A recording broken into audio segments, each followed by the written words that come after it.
Welcome everybody, my name is Erica Kerr from Starseed Ranch, and we're going to do an awesome cooking show with these lovely ladies. I have here Macy and Leah. Say hi, girls. Hi. So in a previous cooking class, I've shared about how to make cassava pizza, but here we're going to go over a little bit of shift differences of incorporating callo or taro into our cassava pizza, and also show you guys how we make some pesto.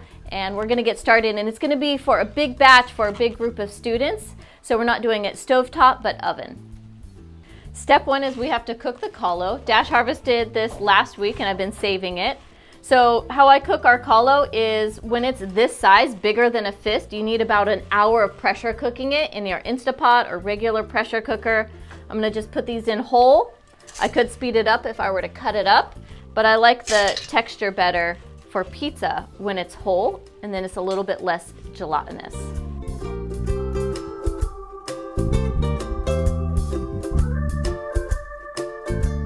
Step two is we have the cooked callo. It has been peeled and cut into chunks, ready to go in the food processor or to hand grate. So I have Macy and Leah that are going to help me with grating the callo. Here we guys go. So just go at it.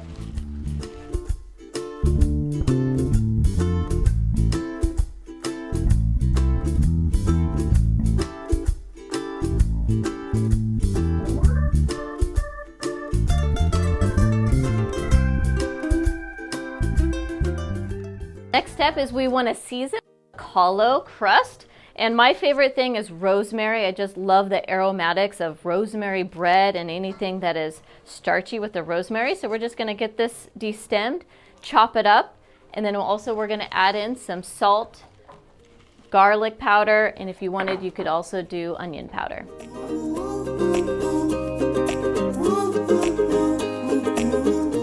So for our pizza crust, as I've taught before in a past class, we have the cassava that's shredded. So you can buy the cassava that's pre-made and shredded that the Ulu Co-op creates. So we have this cassava, but I think it's better when you add callo in. And you can make a pizza with just callo that you grow yourself, that you buy pre-frozen, that by the Ulu Co-op. So there's many ways to have access to some taro or callo. We're going to add in some of our rosemary, turmeric powder. This is grown by Hip Agriculture. I'm able to get it from the farmer's market from them. Salt and garlic powder. And then we're just going to toss it in with some of the callo, and then we're going to be good. Thanks, ladies. Look at, they're still working at this. Okay, so we're going to add in this. So we're going to be mixing in the callo and the cassava together. You can get this. We're going to add a little bit of... So we're going to mix in the callo and cassava. I have some chunks from my cassava. So I'm going to pull those out as I find them. Or if I were to find any fibers of the cassava, like I taught in my other class, for the cassava, there's a root that's a fiber down the center that we remove. So if you see that getting mixed in, pull that out. But it won't hurt anybody. So we have our raw cassava and our callo mixed in with the salt, garlic, turmeric, rosemary. And we're going to add a little bit of olive oil as well.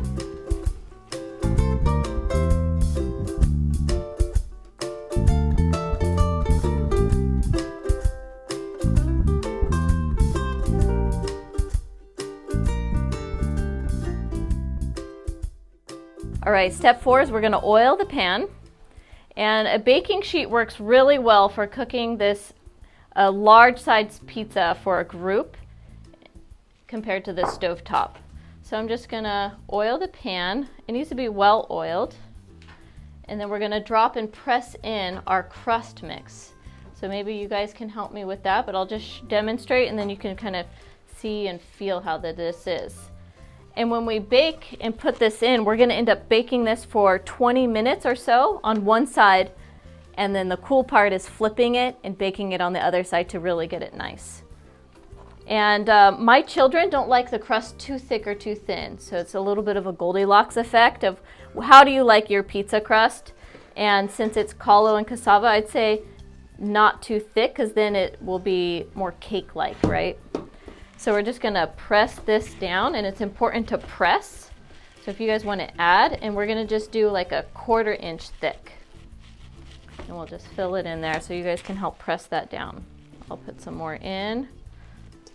It looks like we have enough to make, what, like 3 pizzas compared to just 2.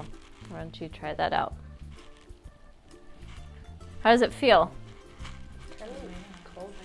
It's cold. Yeah, the cassava was frozen that we had, and I had just pulled it out of the freezer earlier today to defrost it. And we can fill in there.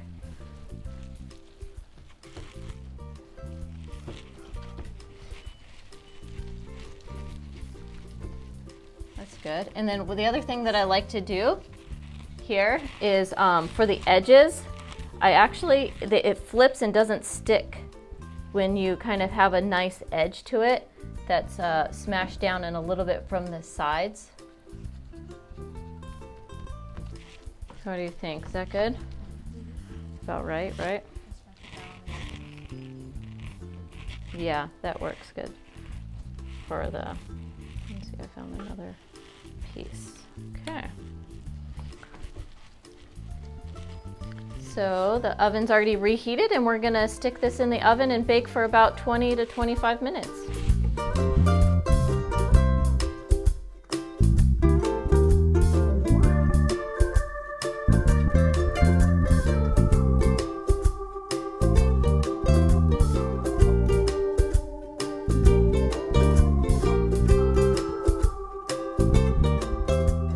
Our 2 pizza crusts might be a little different, which is cool. One of them's going to be more heavy on the cassava, and one's going to be more heavy on the callo, the ratio. And then we'll get to see, do you girls want to add in some more salt, the rest of the turmeric powder? You can add in the garlic powder. The rest? Yep. And toss that in.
Looks great.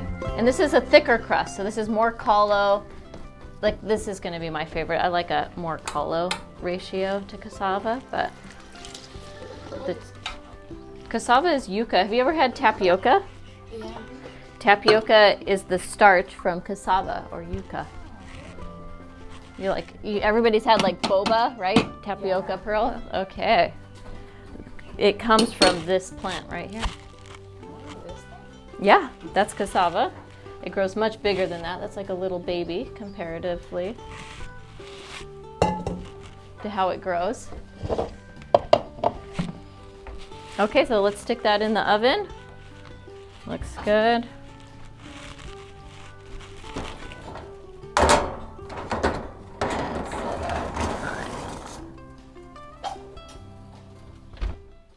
Now we're gonna make a pesto. So we harvested fresh basil from the garden, and what makes up pesto is I like fresh lemon juice, some type of nut, so we're gonna use pumpkin seeds and mac nut seeds, garlic and salt and olive oil. So first step that we're gonna do is add as much, we're gonna have to do a couple batches. So I'm gonna put in a nice batch of that, okay? And then it's all about handfuls, and pinches, right? So we have the basil in, and then we're gonna add in some pumpkin seeds, about half of it. We're gonna add in some mac nuts. And the amount of nuts that you use is totally dependent on you. If you like it really nutty, it's gonna add a lot more of that kind of flavor, or do you want it more pesto? So it depends on what you have on hand. For lemons, I like to just do this. I don't really juice my lemons, but this grabs the seeds. So I'm gonna do a whole half a lemon here.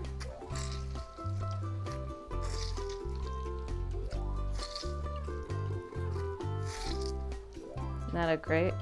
Okay. And garlic. So garlic is another thing that's up to your choice. So for garlic, I'd say the garlic settles in after it sits, and we're gonna be baking this on our pizza. So this is a good amount of garlic right there. Definitely need to add salt. Mac nuts don't have salt. And then we can add more salt after we taste it, or more lemon. So all of this stuff we can add in more after we taste it. But we're gonna probably need all of that. Okay, we'll start grinding. And after it starts grinding, we can add more basil. Ready? It's gonna be a loud sound.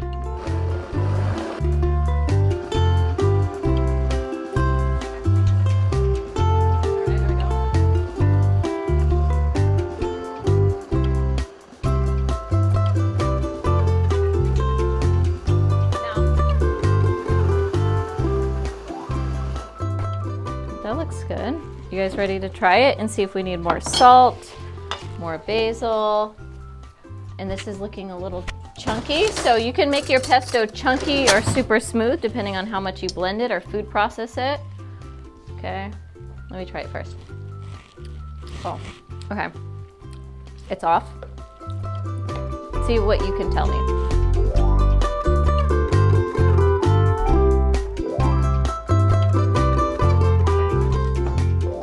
Bit of basil to balance out that lemon, and a little bit more seeds.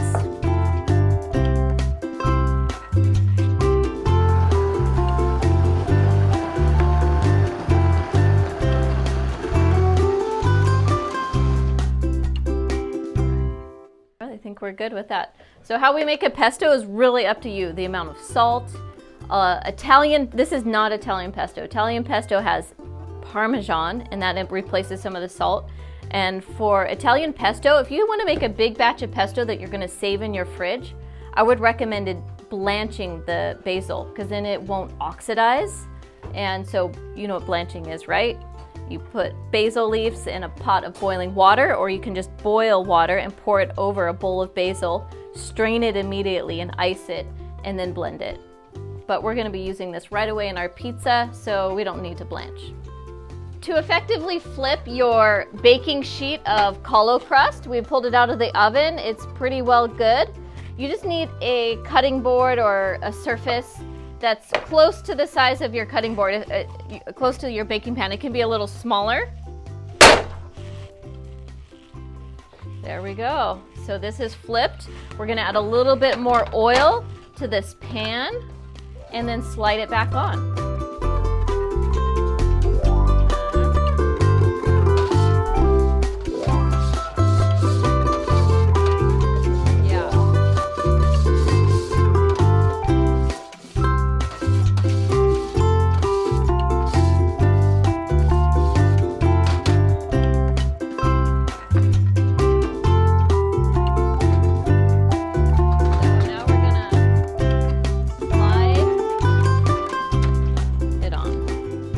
Back in the oven.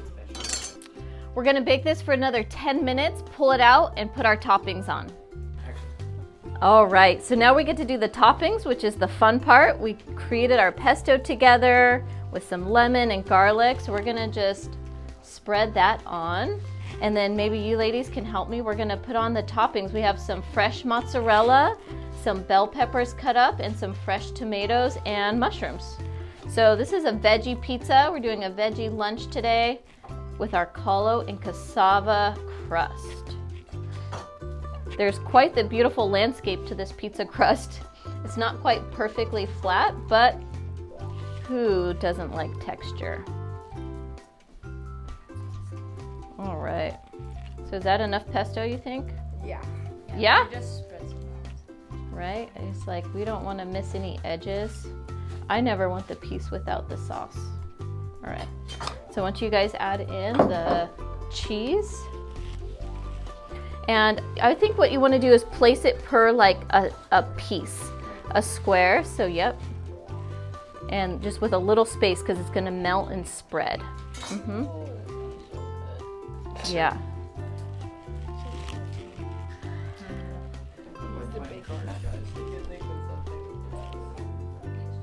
There you go. Nice.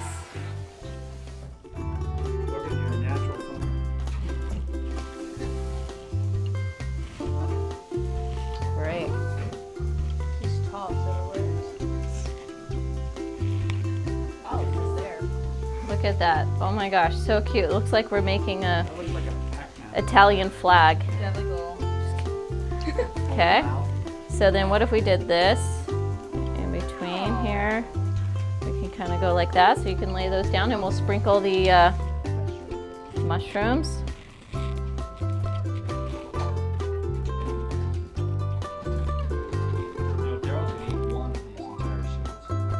Yikes. We got other food. We got poke.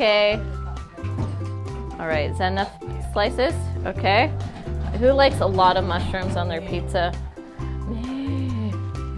Me. Okay. Did you want me to just...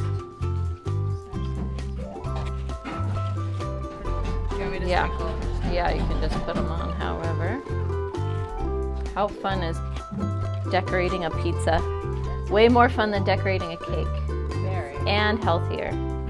All right, that's pretty good, right?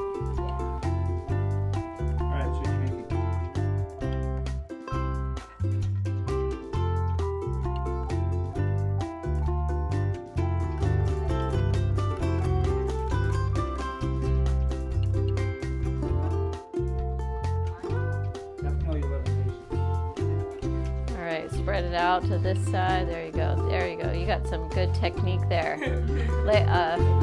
I know. Dang, I like that.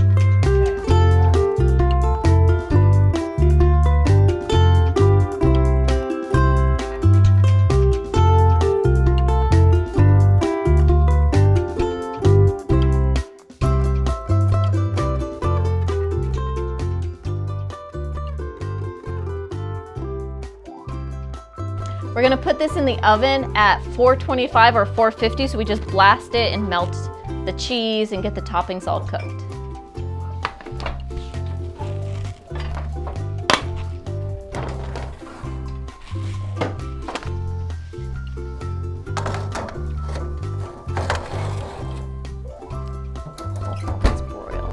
We just pulled out the pizza from the oven, and thanks for watching, you guys. I hope you enjoy to have your own kalo and cassava pizza using the local starches we have here growing in Hawaii.